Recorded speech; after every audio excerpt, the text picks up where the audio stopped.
ಸ್ನೇಹಿತರೆ, ಇವತ್ತು ನಾವು ಮನುಷ್ಯನ ಮನಸ್ಸಿನ ಅತಿ ಕರಾಳ ಭಾಗವನ್ನು ತೋರಿಸುವ ಒಂದು ಘಟನೆಯ ಬಗ್ಗೆ ಮಾತಾಡೋಣ. ಕ್ಲಿವ್ಲೆಂಡ್ನಲ್ಲಿ ನಡೆದ ಈ ಕೇಸ್ ತಾಯಂದಿರ ಜವಾಬ್ದಾರಿಯ ಕುರಿತು ಒಂದು ಗಂಭೀರ ಪ್ರಶ್ನೆಯನ್ನ ಹುಟ್ಟುಹಾಕುತ್ತೆ. 16 ತಿಂಗಳ ಪುಟ್ಟ ಮಗು ಹಸಿವು ಮತ್ತು ನೀರಿಲ್ಲದೆ ಒಂಟಿಯಾಗಿ ಮನೆಯಲ್ಲಿ ಸಾವನ್ನಪ್ಪುತ್ತೆ. ಅದಕ್ಕೆ ಕಾರಣ ಬೇರೆ ಯಾರೂ ಅಲ್ಲ, ಅದೇ ಮಗುವಿನ ತಾಯಿ ಕ್ರಿಸ್ಟಲ್ ಕ್ಯಾಂಡೆಲಾರಿಯೋ. ಆಕೆ ಒಂದು ಕಡೆ ಬೀಚ್ನಲ್ಲಿ ಮಜಾ ಮಾಡ್ತಾ ಇರ್ತಾಳೆ, ಮತ್ತೊಂದು ಕಡೆ ಆಕೆಯ ಮಗು ಕುಡಿಯಲು ನೀರಿಲ್ಲದೆ ಒಬ್ಬಂಟಿಯಾಗಿರುತ್ತೆ. ನಂಬೋಕೆ ಆಗದ ಈ ಘಟನೆ ನಿಜಕ್ಕೂ ನಮ್ಮ ಮನಸ್ಸನ್ನ ಕಲಕಿಬಿಡುತ್ತೆ. ಈ ಕ್ರಿಸ್ಟಲ್ ಯಾರು? ಅವಳು ಯಾಕೆ ಹೀಗೆ ಮಾಡಿದಳು? ಅವಳ ಸ್ವಾರ್ಥಕ್ಕೆ ಆ ಪುಟ್ಟ ಜೀವ ಹೇಗೆ ಬಲಿಯಾಯಿತು? ಬನ್ನಿ ಇಡೀ ಕಥೆಯನ್ನ ಶುರು ಮಾಡೋಣ.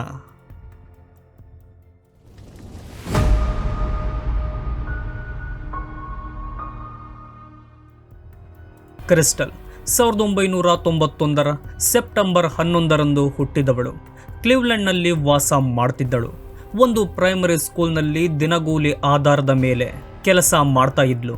2021 ಸಮಯದಲ್ಲಿ ತನ್ನ ಅಪ್ಪ ಅಮ್ಮ ಮತ್ತು ಮಕ್ಕಳ ಜೊತೆ ಒಂದು ಮನೆಯಲ್ಲಿ ಇರ್ತಾಳೆ. ಇವಳಿಗೆ ಜೈನ್ ಅನ್ನೋ 16 ತಿಂಗಳ ಸಣ್ಣ ಮಗಳು ಇರ್ತಾಳೆ. ಅಕ್ಕಪಕ್ಕದ ಜನ ಹೇಳಿದ ಹಾಗೆ ಕ್ರಿಸ್ಟಲ್ಗೆ ತನ್ನ ಮಗಳನ್ನ ಮನೆಯಲ್ಲಿ ಒಬ್ಬಳನ್ನೇ ಬಿಟ್ಟು ಹೋಗೋದು ಅಭ್ಯಾಸವಾಗಿತ್ತು. ಒಂದು ಸಲ 2022 ಆಗಸ್ಟ್ನಲ್ಲಿ ಪಕ್ಕದ ಮನೆಯವರು ಕೇವಲ 1-2 ದಿನ ಮಗುವನ್ನ ನೋಡಿಕೊಳ್ತೀವಿ ಎಂದು ಹೇಳಿದರೆ ಕ್ರಿಸ್ಟಲ್ ಅವರಿಗೆ ತನ್ನ ಮಗುವನ್ನ ಕೊಟ್ಟು ಬರೋಬ್ಬರಿ 6 ವಾರಗಳ ಕಾಲ ಎಲ್ಲೋ ಹೋಗಿಬಿಡ್ತಾಳೆ. ಇದು ನಿಜಕ್ಕೂ ಶಾಕ್ ಆಗುವ ವಿಷಯ. 2023 ಜೂನ್ನಲ್ಲಿ ನಡೆದ ಘಟನೆ ಇಡೀ ಜಗತ್ತನ್ನೇ ತಿರುಗಿ ನೋಡುವಂತೆ ಮಾಡುತ್ತೆ. ಕ್ರಿಸ್ಟಲ್ ತನ್ನ ಮಗಳನ್ನ ಮನೆಯಲ್ಲಿ ಒಬ್ಬಳನ್ನೇ ಬಿಟ್ಟು ಡೆಟ್ರಾಯಿಟ್ ಮತ್ತು ಪೋರ್ಟೊರಿಕೋಗೆ 10 ದಿನ ಮಜಾ ಮಾಡೋಕೆ ಹೋಗ್ತಾಳೆ.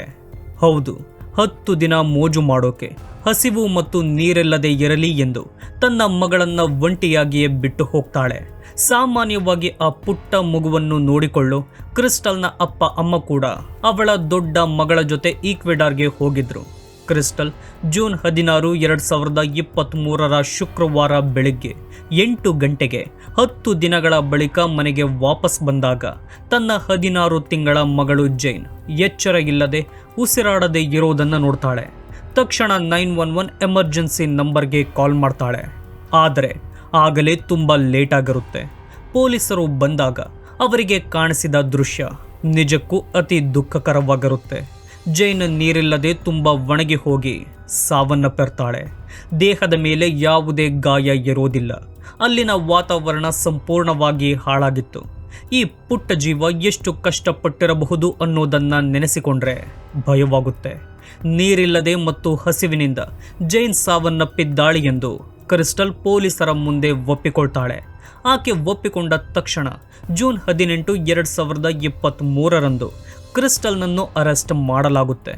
ಅರೆಸ್ಟ್ ಆದ ಮೇಲೆ ಕ್ರಿಸ್ಟಲ್ ಮೇಲೆ ಕೊಲೆ ಮತ್ತು ಇತರ ಗಂಭೀರ ಕೇಸ್ಗಳನ್ನು ಹಾಕ್ತಾರೆ.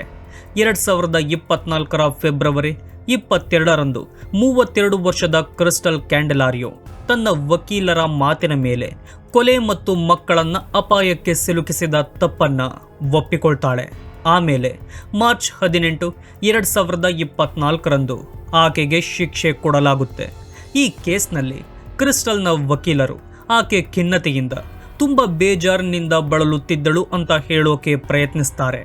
ಆದರೆ ಆಕೆ ಮಾನಸಿಕವಾಗಿ ಆರೋಗ್ಯ ಸರಿ ಇರಲಿಲ್ಲ ಅನ್ನೋದಕ್ಕೆ ಸರಿಯಾದ ದಾಖಲೆಗಳನ್ನು ಕೋರ್ಟ್ ಮುಂದೆ ಇಡೋದಕ್ಕೆ ಅವರಿಗೆ ಆಗೋದಿಲ್ಲ. ಕ್ರಿಸ್ಟಲ್ ತನ್ನ ತಪ್ಪನ್ನು ಒಪ್ಪಿಕೊಂಡಿದ್ದಾಳೆ, ಜವಾಬ್ದಾರಿ ತೆಗೆದುಕೊಂಡಿದ್ದಾಳೆ ಮತ್ತು ಬೇಜಾರು ಮಾಡಿಕೊಳ್ಳುತ್ತಿದ್ದಾಳೆ ಎಂದು ವಕೀಲರು ಹೇಳ್ತಾರೆ. ಆದರೆ ಕ್ರಿಸ್ಟಲ್ನ ಹಿಂದಿನ ನಡವಳಿಕೆಗಳು ಮತ್ತು ರಜೆಯಲ್ಲಿ ಆಕೆ ಮಾಡಿದ ಕೆಲಸಗಳು ಆಕೆಯ ಖಿನ್ನತೆಯ ವಾದವನ್ನು ನಂಬೋಕೆ ಬಿಡೋದಿಲ್ಲ.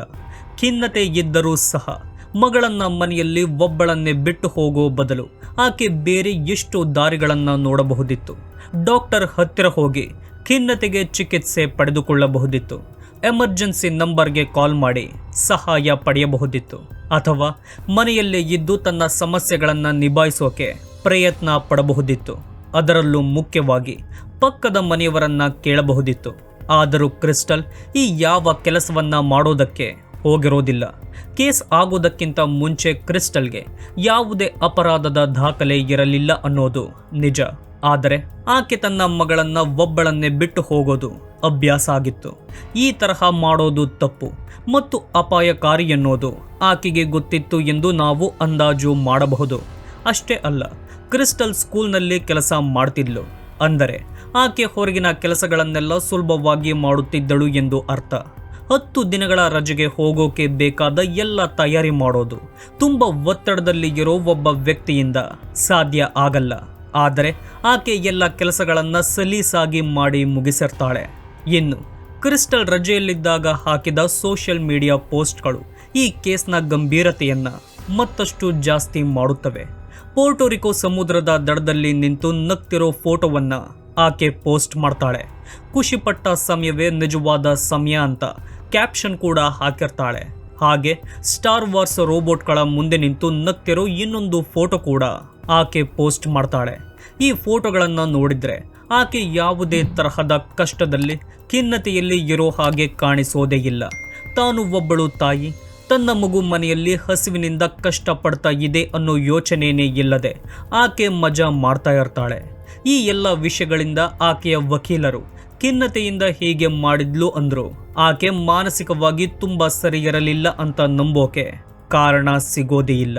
ಈ ಪ್ರಕರಣವನ್ನು ಪೋಷಕರ ನಿರ್ಲಕ್ಷ್ಯದಿಂದಾದ ಮಕ್ಕಳ ಸಾವಿನ ಗಂಭೀರ ಪ್ರಕರಣಗಳ ವಿಭಾಗದಲ್ಲಿ ನೋಡಲಾಗುತ್ತೆ. ಈ ತರಹದ ಕೊಲೆಗಳು ಸಾಮಾನ್ಯವಾಗಿ ಕೆಲವು ರೀತಿಗಳಲ್ಲಿ ನಡೆಯುತ್ತೆ.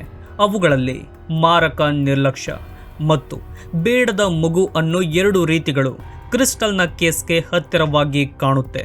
ಬೇಡದ ಮಗು ಅಂದರೆ ತಾಯಿ ಮಗುವನ್ನು ತನ್ನ ಖುಷಿಗೆ ಅಡ್ಡಿ ಅಂತ ಭಾವಿಸ್ತಾಳೆ. ಕ್ರಿಸ್ಟಲ್ ವಿಷಯದಲ್ಲೂ ಹಾಗೆ ಆಗಿರಬಹುದು. ಮಗಳು ತನ್ನ ಇಷ್ಟ ಬಂದ ಹಾಗೆ ಇರೋದಕ್ಕೆ ತೊಂದರೆ ಅಂತ ಆಕೆ ಅಂದುಕೊಂಡಿರ್ತಾಳೆ.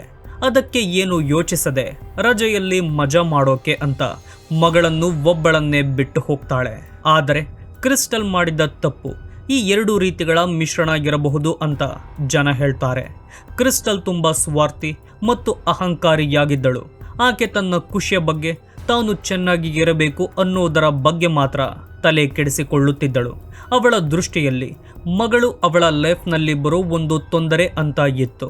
ಆದರೆ ಆಕೆ ರಜೆಗೆ ಹೋಗಿದ್ದು ತನ್ನ ಮಗು ಸಾಯಲಿ ಅಂತ ಉದ್ದೇಶಪೂರ್ವಕವಾಗಿ ಇರೋದಿಲ್ಲ. ಬದಲಿಗೆ ಆಕೆ ವಾಪಸ್ ಬಂದಾಗ ಎಲ್ಲವೂ ಆಟೋಮೆಟಿಕ್ ಆಗಿ ಸರಿ ಹೋಗಿರುತ್ತೆ. ಮಗು ಬದುಕಿರುತ್ತೆ. ಯಾರಾದರೂ ಬಂದು ಜೈನನ್ನ ಕಾಪಾಡಿರ್ತಾರೆ ಅಂತ ಅಂದುಕೊಂಡ ಹಾಗೆ ಕಾಣಿಸುತ್ತೆ. ಇದು ಆಕೆಯ ಅತಿಯಾದ ನಿರ್ಲಕ್ಷ್ಯವನ್ನ ತೋರಿಸುತ್ತೆ.